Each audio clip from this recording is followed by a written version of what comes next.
So I brought up a few ideas in my last video that I would like to elaborate on, and the concern that I may have not explained them as in depth as I should have. This is just some of the stuff I've thought about since last posting. So, firstly, I would like to return to the spectrum that I brought up last time. Now, I don't think very many people would disagree with my notion of us being completely subjective creatures. Immanuel Kant, for instance, he explained that in his Critique of Pure Reason, which I would not recommend reading, he said all objects are phenomenal in how they appear to us, and we cannot observe their noumenal aspect. So you can think of phenomenal and noumenal as subjective and objective in the terms that I've been using them so far. So his doctrine of transcendental idealism, that's the belief system that he created, it argues that things like space and time are just phenomena that only exist innately within our minds. That's just the way in which we perceive how these realistic noumenal objects appear to us as phenomena, which is another way of saying or reiterating what I claimed, that we can only see the subjective aspect of objects. Now, a response that could negate my statement, however, would be that subjectivity and objectivity are not a part of a spectrum, but rather a very strict dichotomy. You either are subjective or you aren't. So, while this would undermine my main point for all of this, that is partly true. I agree that there is a certain line that could be drawn, or that it is drawn between the two opposites, where we lie completely on the subjective side. But that doesn't imply that the means through which we can understand the objective reality cannot be more or less efficient. There is clearly some scale or a spectrum by which specific ideas can be more or less actual and real to us.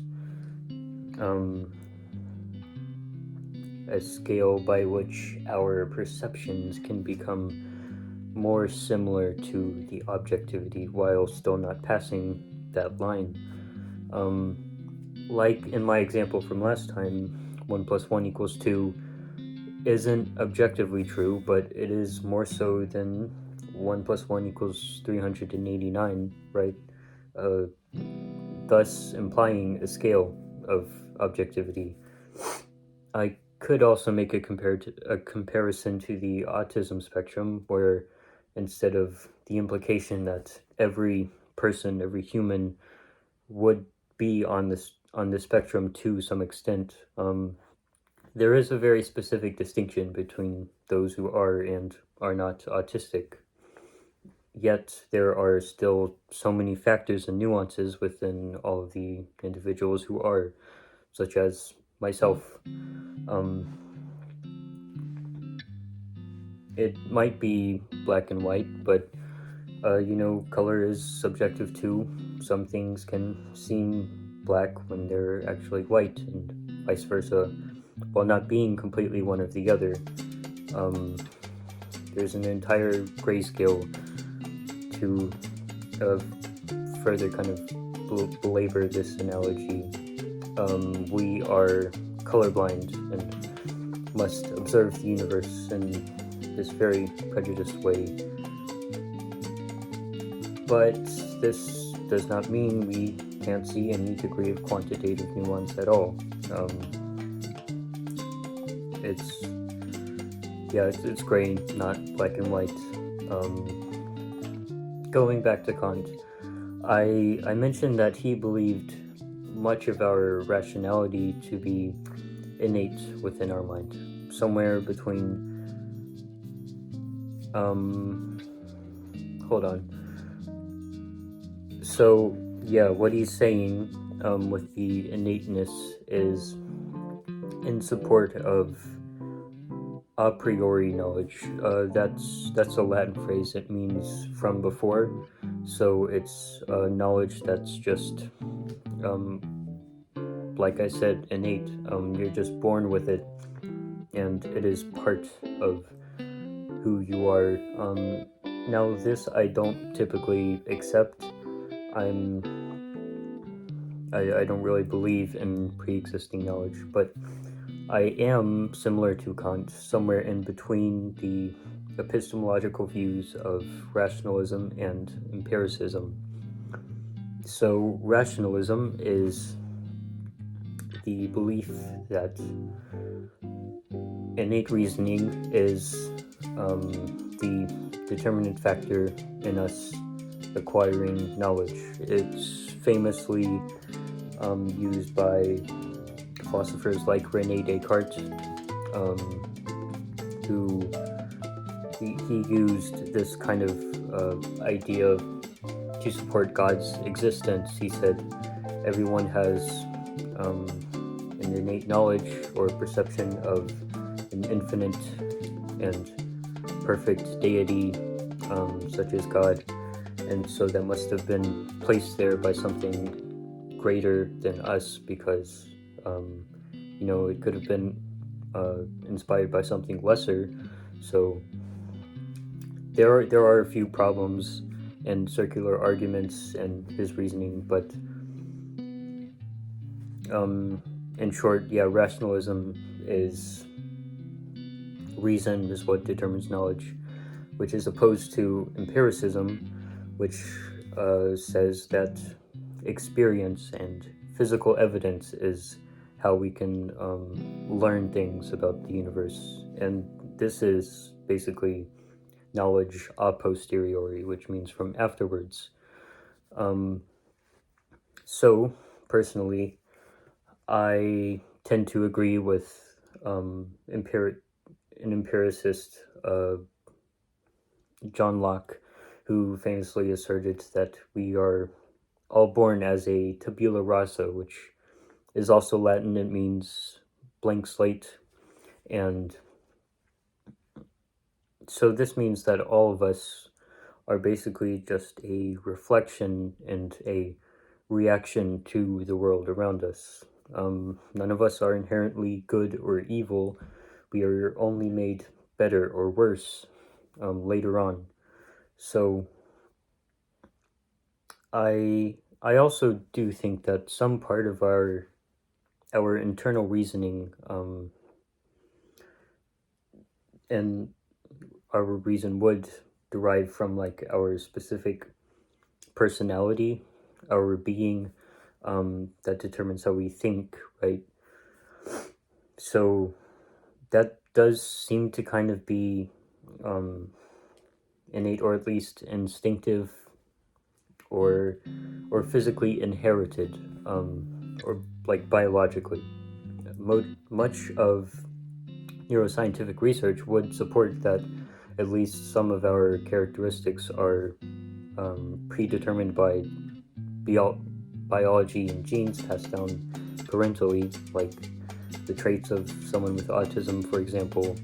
Those would be determined by the autism gene. So this is kind of similar to knowledge a priori, insofar as our reason is directly connected to our brain as soon as it forms. So aside from our DNA and instinctive methods of understanding and thinking, the only real knowledge we can gain of the universe is empirical. Yet, as I have explained ad nauseum, it is still not it's still not sufficient in allowing us to perceive the truth in and of itself. Reason and experience are really both equally epistemologically unreliable, in my opinion. So, to rephrase what I've been belaboring this whole time is, well, truth is only something that we can attempt to become closer to by using any of the reasonable methods available to us. Truth is like an ideal, similar to how Kant described our innate forms of intuition as transcendentally ideal. And also, you can note how Kant used forms which is akin to what I talked about with Plato in my last video in his theory of forms. That's just a relation. So this is the closest that we can get to knowing perfection, just our imagination. Goodness may not exist physically, but as I asserted, it can exist idealistically. It's still extremely complicated and equivocal when trying to determine what is good exactly, but that is why I still think human morality is subjective and can't really be applied universally as a law like Kant tried to do with his categorical imperative. I do think perhaps more objectively wrong actions like murder can be handled in a manner similar to that of deontological ethics. Deontology is the name of the system that Kant created. But there still seems to be some cases where an act such as murder isn't as wrong and could be labeled as good or beneficial, even at the very least. So I needn't get into all of that, though. My point is that goodness can exist as an ideal that we strive toward. God, whether he's real or not, is still a really great ideal. Society would be a lot better if people actually followed some of Jesus's teachings by, loving thy neighbor. With that, however, I would say it's much better if one's ideals are made by themselves and come from within rather than something conventionally accepted. It is the same result either way, but a better, more honest, truthful, and meaningful existence can only come from following a lifestyle of asking yourself these questions, asking yourself what goodness and truth mean to you individually. That's what it takes a lifetime of doing this to actually get closer to knowing what goodness and truth are.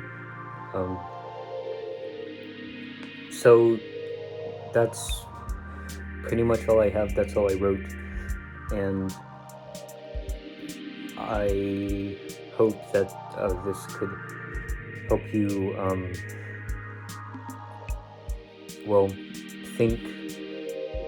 The point of this is to kind of inspire thought and discussion, so that's why I would heavily encourage leaving a comment talking about how you understand this, or if you have a question about it.